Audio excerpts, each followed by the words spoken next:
Assalamualaikum, nama saya Nur Ariana Batrisha, nombor matriks CA 19105. Hai, nama saya Yogita Nair, anak perempuan Chandranian. Matrix ID saya 19045. Nama saya ialah Shanmugapriya Ganesan. Nombor matriks saya ialah CA 19047. Nama saya Nurlanirah Nili Mamanasih, nombor matrik CA 19074. Hai, nama saya Afifah Hanani binti Abdul Halim. Nombor matrik saya CA 19084. Assalamualaikum warahmatullahi wabarakatuh. Saya Nur Ariana Batrisha, nombor matriks CA 19105 dari Fakulti Komputeran akan menjalankan sebuah temu bual untuk subjek UHC 2022, Penghayatan Etika dan Peradaban. Bersama saya ialah seorang responden yang akan menjawab beberapa soalan tentang konsep etika. Terima kasih Puan kerana sudi untuk ditemu bual. Sebagai permulaan, boleh Puan ceritakan serba sedikit tentang latar belakang diri Puan secara ringkas? Nama saya Suryati binti Suman. Saya berumur 45 tahun dan saya merupakan seorang penjawat awam. Terima kasih Puan. Jadi sekarang ini kita akan beralih kepada soalan-soalan tentang konsep etika. Jadi, soalan yang pertama, apakah yang Puan tahu tentang etika? Baik, pada pendapat saya, etika ialah satu falsafah yang merangkumi kelakuan baik dalam kita menjalani kehidupan, dan ianya adalah satu tingkah laku yang betul dalam hidup yang boleh kita amalkan dalam kehidupan kita seharian. Terima kasih atas jawapan Puan sebentar tadi. Seterusnya, pada pendapat Puan, apakah kepentingan etika? Baik, sebenarnya banyak kepentingan etika ni. Saya bagi antara kepentingan etikanya adalah daripada sudut individu itu sendiri. Baik, individu yang mengamalkan etika biasanya mereka ini mempunyai satu kebaikan dalam diri mereka sendiri. Mereka lebih jujur, mereka adalah seorang manusia yang lebih baik, mereka mempunyai sasiah yang baik, berperibadi tinggi, dan individu yang beretika juga dia lebih diiktiraf dalam masyarakat sebagai seorang yang berbudi pekerti tinggi dan juga lebih dihormati dalam masyarakat. Terima kasih Puan. Selain daripada itu, ada apa-apa lagi yang Puan ingin tambah kepada jawapan Puan sebentar tadi? Etika juga sebenarnya amat penting dalam institusi kekeluargaan. Baik, jika semua ahli dalam sesebuah keluarga itu beretika, ikatan kekeluargaan akan jadi lebih kuat sebenarnya. Baik, kita akan dapat mewujudkan keluarga yang lebih harmoni, keluarga yang lebih bahagia, dan ini juga akan mengurangkan pergaduhan antara ahli-ahli dalam keluarga itu sendiri. Terima kasih Puan. Jadi untuk soalan seterusnya, pada pendapat Puan, dalam situasi masyarakat kita sekarang, apakah antara cara-cara untuk memupuk nilai-nilai murni di antara etnik di Malaysia? Baik, saya rasa cara yang paling mudah untuk kita meningkatkan atau mengukuhkan etika dalam masyarakat kita sekarang adalah dengan cara kita meraihkan atau merayakan perayaan setiap bangsa itu sendiri. Contoh paling senang saya ambil ialah kita mengadakan rumah terbuka semasa hari perayaan, dan kita boleh menjemput kawan-kawan atau jiran kita yang berlainan bangsa, berlainan agama untuk sama-sama merayakan hari perayaan kita. Baik, dengan cara ini setiap anggota masyarakat akan lebih faham mengenai budaya, mengenai agama, bagi mewujudkan masyarakat yang lebih harmoni, lebih beretika, dan juga menghormati antara satu sama lain. Untuk soalan seterusnya, apakah faktor yang mempengaruhi etika seorang individu? Pada pendapat saya, etika ini akan mula dipupuk dalam diri kita ataupun boleh wujud dalam diri kita melalui keluarga. Baik, semasa kita kecil,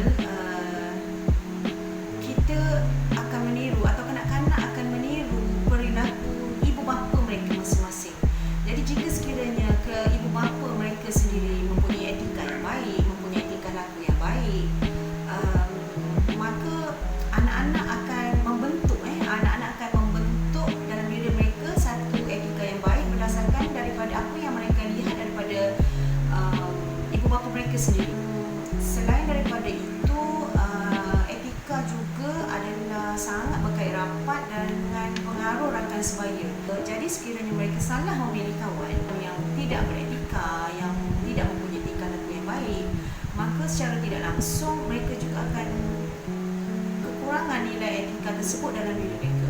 Jadi di sini dapatlah kita simpulkan bahawa pemilihan rakan adalah sangat penting untuk membentuk etika dalam diri kita. Maka ibu bapa adalah perlu untuk memantau atau memastikan anak-anak memilih kawan yang baik untuk membentuk peribadi yang baik dan juga peribadi yang mulia. Itu adalah pendapat saya bagaimana, apakah antara faktor-faktor lah yang mempengaruhi etika dalam individu. Jadi untuk soalan terakhir, saya ingin bertanya kepada Puan, pada pendapat Puan, apakah yang akan terjadi sekiranya etika tidak diterapkan dalam kehidupan rakyat Malaysia? Baik, sebenarnya sekiranya dari awal lagi kita ini menjadi seorang individu yang beretika, dalam keluarga kita dipupuk dengan nilai etika yang baik, maka kita akan membesar dan menjadi seorang individu yang beretika, yang mempunyai nilai murni yang baik. Jadi sudah tentulah bila semua individu di sekeliling kita ini mempunyai etika yang baik, tingkah laku yang baik, bersikap positif, maka kita akan secara tidak langsung kita akan membentuk satu masyarakat yang mempunyai seluruh ahli yang beretika. Jadinya kita akan kurang masalah jenayah, masalah sosial, maka dia akan mempengaruhi pula kepada perkembangan negara, di mana sebuah negara yang mempunyai masyarakat yang beretika, mempunyai nilai-nilai yang baik, maka rakyatnya akan lebih bersatu padu. Maka negara akan lebih kukuh sebenarnya, dari segi ekonomi, dari segi sosial, dari segi politiknya. Jadi etika ni sebenarnya adalah amat penting, bermula daripada individu itu sendiri. Dia membawa kepada sebuah masyarakat dan seterusnya dia akan membawa kepada negara.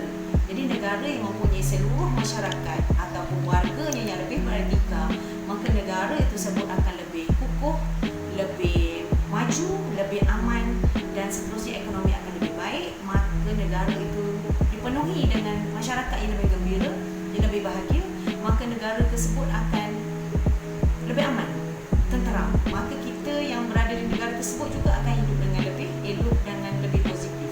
Jadi berbalik-balik kepada diri kita bagi semula. Kita sebagai individu harus mempunyai etika yang baik supaya kita dapat menyumbang kepada masyarakat dan juga negara.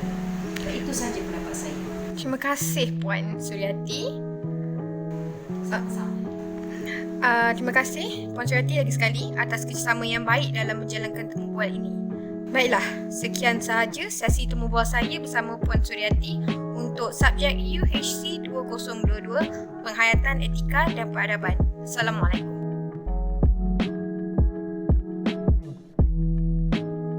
Warahmatullahi wabarakatuh.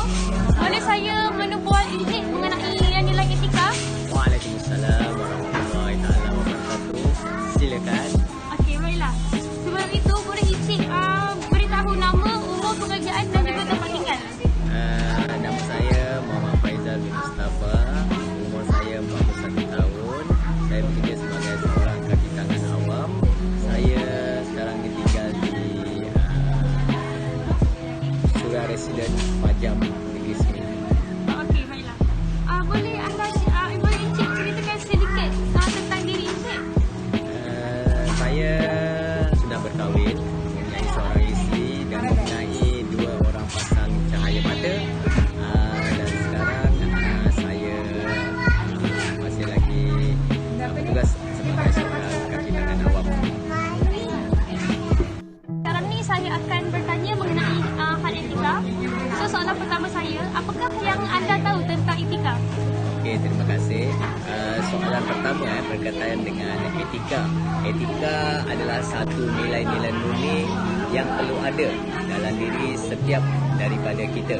Nilai-nilai murni ini adalah nilai-nilai yang positif yang mana boleh menjurus dan menjamin kita punya perilaku, kita punya jasmani, emosi, kita punya sasya dan kita punya intelektual untuk memimpin diri kita menjadi insan yang lebih baik, insan yang positif, insan yang produktif dan seterusnya, insan yang boleh memajukan diri sendiri, keluarga, masyarakat dan juga negara kita Malaysia serta negara-negara luar AMNO.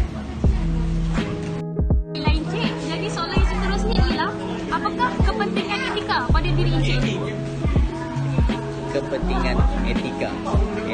Etika ini amat penting, perlu dipupuk dalam diri kita kerana etika seperti yang saya maksudkan sebelum ini, etika itu berkait dengan perkara-perkara positif yang perlu diterap dan dipupukkan dalam diri seseorang insan.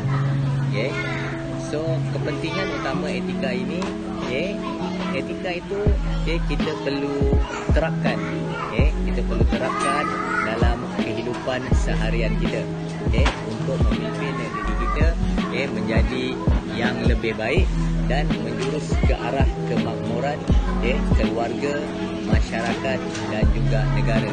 Tanpa adanya etika dalam diri seseorang itu ataupun tanpa adanya etika dalam sesuatu perkumpulan ataupun organisasi, maka apa yang dimatlamatkan atau apa yang dirancangkan untuk menjadi yang lebih baik, untuk menjadi sebuah organisasi yang berdaya saing, untuk menjadi sebuah organisasi yang berjaya, tidak mampu untuk dicapai. So etika ini memang perlu ada, dan ia menjadi panduan ataupun dalam bahasa Inggeris kita panggil guideline, sebagai panduan untuk kita menjalankan atau untuk kita melaksanakan sesuatu apa yang telah kita rancang, supaya apa yang kita rancangkan itu dapat dilaksanakan mengikut peringkat-peringkat yang telah digarapkan tadi untuk mencapai matlamat dan tujuan yang telah dirancang bersama, supaya untuk diri kita, untuk organisasi itu, untuk masyarakat itu, untuk sesebuah negara itu dapat berkembang maju dan menjadi lebih baik dan lebih baik dari masa ke semasa. Jadi soalan saya yang ketiga ialah bagaimanakah cara untuk kita memupuk nilai-nilai etika dalam kalangan rakyat Malaysia? Soalan yang ketiga, untuk memupuk nilai-nilai etika ataupun nilai-nilai positif dalam diri kita, dalam diri masyarakat, bukan sesuatu perkara yang mudah dan bukan sesuatu perkara yang boleh diambil kira sepantas silat. Mungkin ia memerlukan masa, kerana ini melibatkan kita punya tingkah laku, kita punya emosi, kita punya jasmani. So untuk menerapkan nilai etika dalam diri seseorang individu itu haruslah bersifat terbuka, iaitu menerima teguran jika ada ataupun melaksanakan nilai-nilai etika yang telah dipelajari atau diketahui dalam kehidupan seharian. Dalam sesuatu organisasi pula, nilai-nilai etika ini memainkan peranan. Setiap anggota organisasi itu perlu memainkan peranan yang 100% sepenuhnya supaya organisasi itu dapat berdiri dengan teguh tanpa ada kesilapan. Apa yang dirancang itu dapat dilaksanakan bersama, tanpa adanya nilai-nilai etika ataupun nilai-nilai yang positif. Mungkin seseorang individu itu akan terjerumus melakukan perkara-perkara yang tidak baik atau perkara-perkara yang negatif. Dan organisasi juga mungkin akan boleh jadi lumpuh. Dan organisasi itu mungkin akan terus drop, jatuh, dan tak dapat untuk berdiri teguh dan tak dapat untuk dikenali dan seterusnya tak dapat untuk melaksanakan agenda-agenda yang telah dirancang untuk memajukan sesebuah organisasi. Maka dengan itu, negara tentunya tidak dapat untuk mencapai kemakmuran ataupun mencapai istilah apa yang kita panggil untuk menjadi sesebuah negara yang maju. Contohnya di Malaysia. Jika tiada nilai etika dalam diri setiap masyarakat atau setiap rakyat Malaysia, mungkin kita tak dapat menikmati kemakmuran seperti apa yang dapat kita kecapi hari ini. Kesimpulannya, seseorang itu haruslah mengetahui ataupun haruslah menerapkan dalam dirinya nilai-nilai positif, nilai-nilai etika yang positif. Harus diketahui di sini, nilai-nilai etika ini, bila ada yang positif, tentu ada yang negatif. Maka yang negatif itu haruslah dibuang jauh-jauh. Yang positiflah yang kita terapkan dalam diri kita untuk membangun diri kita, untuk memakmurkan diri kita dan untuk mengawal selia diri kita untuk menjadi insan yang lebih baik. Seterusnya kita dapat mewujudkan satu komuniti yang lebih baik dan seterusnya mewujudkan satu masyarakat yang baik dan akhirnya melahirkan sebuah negara yang makmur, aman dan dikenali di seluruh negara. Terima kasih Encik atas jawapan yang diberikan sebesar saya tadi. Baiklah, soalan yang keempat ialah apakah faktor yang mempengaruhi etika kepada seseorang individu tersebut? Faktor-faktor yang mempengaruhi etika seorang individu.